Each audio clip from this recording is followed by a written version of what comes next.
Welcome to this episode of I Don't Know Jack About Parenting. Today we're going to be talking about how you should be putting your family first, your kids first, and how important it is.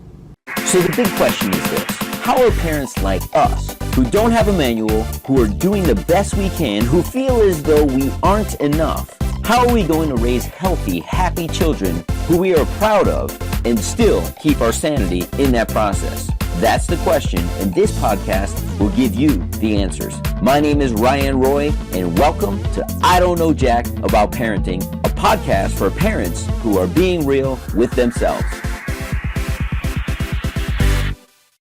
So welcome. I'm super excited about today's topic, and I'm going to share with you why. Number one, I am a huge football fan, and for those of you who are fans yourself, I get geeked out on NFL Network and Football Life, and just this morning I had one recorded, and it was the story of Bill Cowher, the former Pittsburgh Steelers head coach, in his football life. And sometimes I question, as I always talk about, hey, you should be putting your kids first. I literally just came from a lunch with my son at his school, and I put a lot of energy and rearranged my schedule to make sure I'm at all of his events and all these things. And I'm a busy guy, and I know each and every single one of you out there are super busy also. And I often challenge dads to rearrange their schedule and put their family first, because at the end of the day, the only thing we really have in this world are our relationships. And then I watched Bill Cowher, and his opening line in his football life, and if you guys want to go back and watch it, you'll see what I mean. He literally says, my football life is as much about my family as it is about football. And he starts, they interview his daughters, and they've interviewed his daughters throughout their life, and they grew up in the same home, and you see their daughters at different ages, the same exact spot where they're interviewing them when they're 9 and 11, and then 13 and 15, and you just see the evolution of his kids. And one of the clips was two of his daughters saying, is that as busy as my father was, he was at every single one of our high school basketball games as his daughters played basketball. She goes, I think he may have missed one, but he would rearrange his coaching schedule in the NFL. The day after the Super Bowl win, he was at his daughter's basketball game, and he said to her, she goes, the biggest thing I remember after my win, he goes, yesterday's was a big win, but this one was huge, meaning his daughter's win of her basketball game to him was bigger than winning the Super Bowl.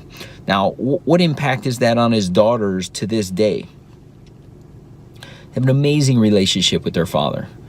They know that they were number one or super important to their father, even though his father had the responsibility of an NFL franchise on his shoulders for 15 years. He had the responsibility of 53 young men in the form of players, the responsibility of his entire coaching staff, media responsibilities, and everything that encompasses being the head coach of a professional football team. So I'll challenge you as a father or as a parent, if you're a mom listening, I'll challenge you to think, because I know that the immediate thought, well, he has the money, right? Because of the money, a lot of those coaches don't put family first. Oh man, I have this huge responsibility to all these people, and my family can suffer.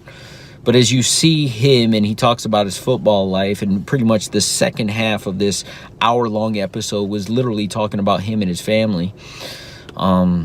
His wife had passed away, but his relationship with his three daughters is absolutely amazing. He has a new wife in his life, and she's accepted into the family because he always, despite his numerous commitments in his profession, always put his family first.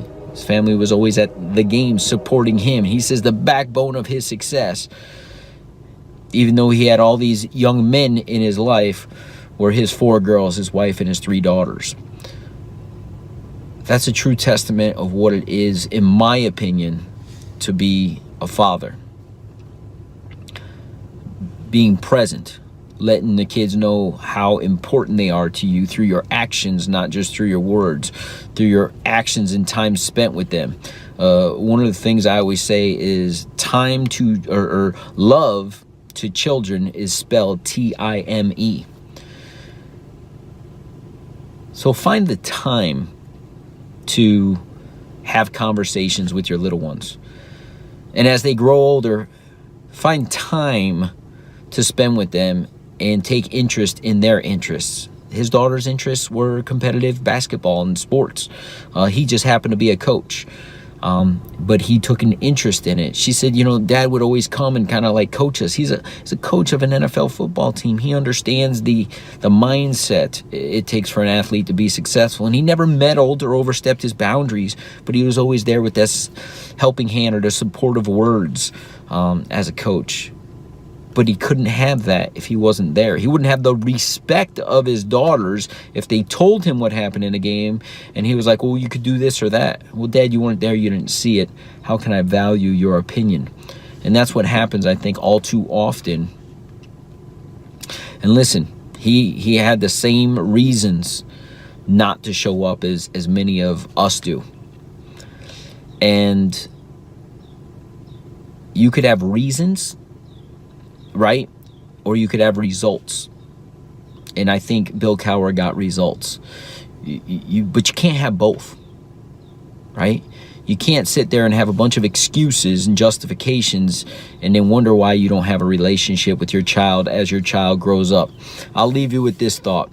A good friend of mine who has an amazing relationship with her adult children shared a story with me one time. She said her son came over when he was about 3 years old, interrupted a conversation she was having with another adult. She basically said, hey, I'm having a conversation. How do you say, well, excuse me? And then she acknowledged, and then the kid went on and on and on and on and on. And she asked him questions, and he was just showing her, a toy or something he had picked up or something he was playing with, and he talked and he talked and he talked, and she kept answering his questions and doing his things, and then he was satisfied after about 5 minutes, and he walked away. And her girlfriend says, why do you do that? And her response was very simple. She goes, if I don't take an interest in what he is sharing with me at this age, why would I think he'd want to talk to me when he's a teenager and really I need him to be talking to me? And she said a light bulb went off in her friend's mind and was like, wow, I never thought of it. Because too often a little one will interrupt us as adults and we say, two adults are talking. You shouldn't be interrupting adults. And if that sounds like something you heard growing up or something that you've repeated as a parent, I'll encourage you to stop what you're doing. Have that conversation with that little one, because their attention span is short, and they'll share with you what they want to share with you, and they'll be all into it, and then they're going to go about their business. But if they hear no or don't interrupt me enough times, there's going to come a time where you really desire them coming to you. But just know you've implanted a seed in them that has grown into, I can't bother mom or dad. And those are not the seeds that we want growing inside of our kids. We want the seeds where they say, wow, no matter what's going on with mom and dad, they always stop and listen and hear what I have to say. So put family first. Things, jobs, other priorities can be reprioritized. But our relationships with our children and with our significant others are of the utmost importance. Do you want to be the dad you wish you had? If so, go get my free book, Be the Dad You Wish You Had, at BeTheDadYouWishYouHad.com. Inside, you'll find my most effective 40 tips to quickly and easily transform yourself into the ideal dad. Go to BeTheDadYouWishYouHad.com now and get it while it's free.